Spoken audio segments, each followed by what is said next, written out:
Assalomu alaykum aziz do'stlar. Sizlar bilan yana Valijon Abdullayev. Bugun mana Toshkentga yo'limiz tushib, qadrdonimiz ukamiz bilan ko'rishgani kelgan edik. Ko'chatlarni ko'rib, ko'chatlarga baho berib, tekshirib, shu asnoda maslahatlashib, shu maqsadda keldik. Xudo xolasa, bir va'da ham bergandim. Alloh nasib qilsa Koreyaga ham boramiz. Koreyada ham ko'chatlarni bir ko'rsatamiz. Xo'sh, bu yer Qibrayda 3 gektar joyda qulp bilan ko'chat qilingan. Bular Koreyadan tanib olib kelganda biz ham bular tanobidan olganmiz. Bizga ham so'lgan F1, F2 shunaqa ko'chatlarni biz ham qilyapmiz. To'g'risi hamkormiz, shu bir-birimizdan o'rganib, bir-birimizga maslahat berib shunaqa ishlar qilib boryapmiz. Alloh bilguvchi. Allohdan so'rab harakatlar qilyapmiz. Hozir bir ukamiz ko'chatxonalar to'g'risida bir ma'lumotlarni beradi. Shogird bola, o'g'illari bo'ladi.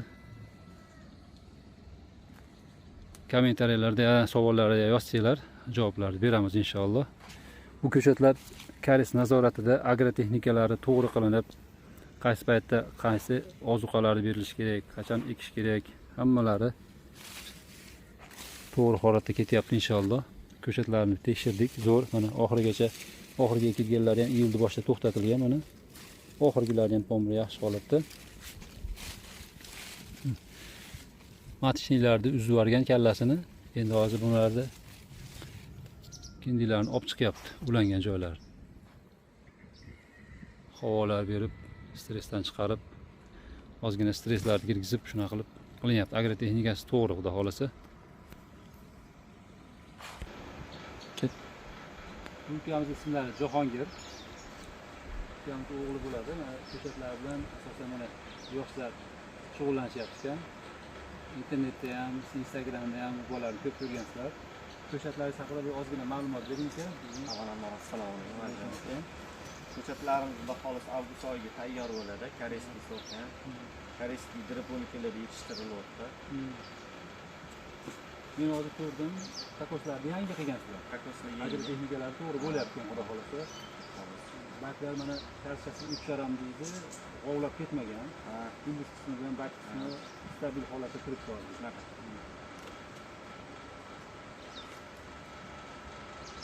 Ko'chatlar ham yaxshi. Mana tayyor bo'lishga ozgina muddat bor. Bu ildizlar chirimagan, jigari ham qora holatda emas, yaxshi holatda. Ko'z tegmasin. Matishnilardan uzyapsizlar ekan? Ha, matishnilardan o'zi kunlayimiz uzamiz, zakazlarimiz bor, Valijonik avgust boshidan. Ancha zakazimiz bor, zakazdan olib uzamiz. Setkalarni har bitta qatorimizdan zebra qilib, 80 santimetrdan tushib chiqamiz.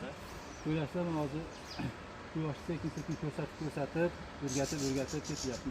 Quyosh ko'rib, sekin-sekin quyosh ko'rsatdan o'tgansizlari quyosh ko'rib, salqin bo'lib, quyosh ko'rib sekin-sekin setkalar o'zi ovoriladi. Ha, kaltayib.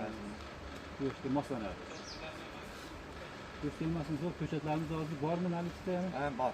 Bemalol zakaz qo'shsa bo'ladi. Mayli, telefon raqamlarini men qoldiraman.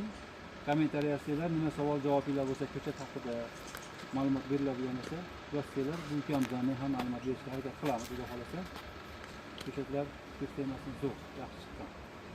Qo'ldan kelgan harakat qilamiz. Bu yerda ko'rdim, chakana rasxod qilinmagan, hammasi pokiza, zo'r. Endi bir aylantirib olingchi.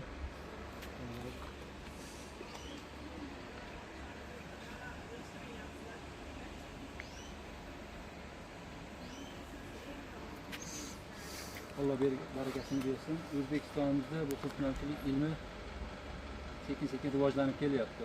Necha 10 yil, 20 yildan beri qulpni ekib kelayotgan dehqonlarimiz bor, lekin raqobat qilish uchun dunyo ilmini sekin-sekin olib kirish kerak.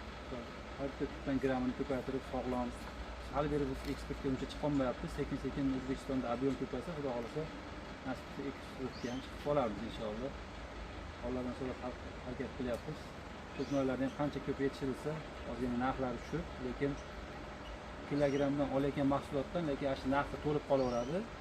Foydasi xalqimizga eksportga bemalol chiqa olamiz. Mana o'zingizlar kelyapsizlar, Xitoylar ham sekin-sekin ko'p kirib kelyapti. Uning uchun O'zbekiston ilmni ko'proq o'rganib, yoshlarimizdan yaxshilab o'rganib, raqobatdosh bo'lishga harakat qilish kerak. Alloh hammamizga omadimizni bersin, rizqinglar ulug' bo'lsin. Vaqt turasizlar. Katta rahmat. Jahongir, endi mana siz ham daryoda o'zi katta mutaxassis, siz ham o'rganib kelyapsiz ko'p narsalarni.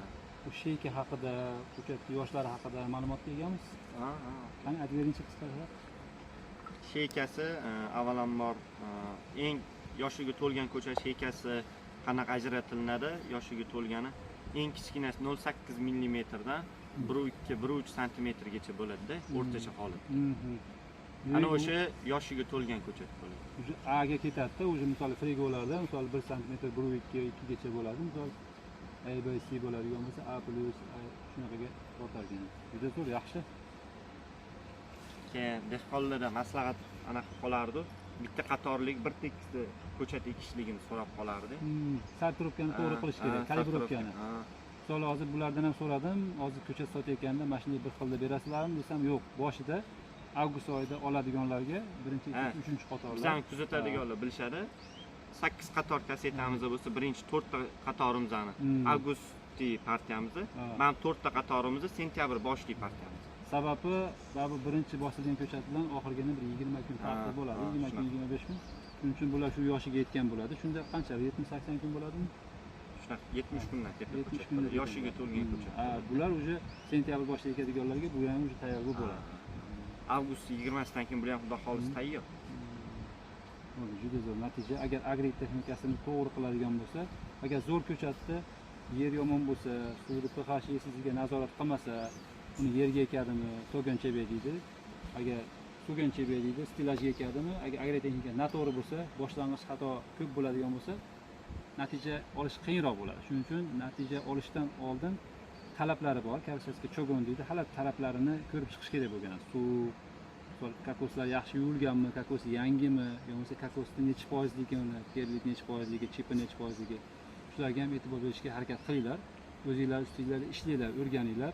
Misol internet hozir juda rivojlangan, xohlagan ma'lumotlaringizni olib kelib bera oladi.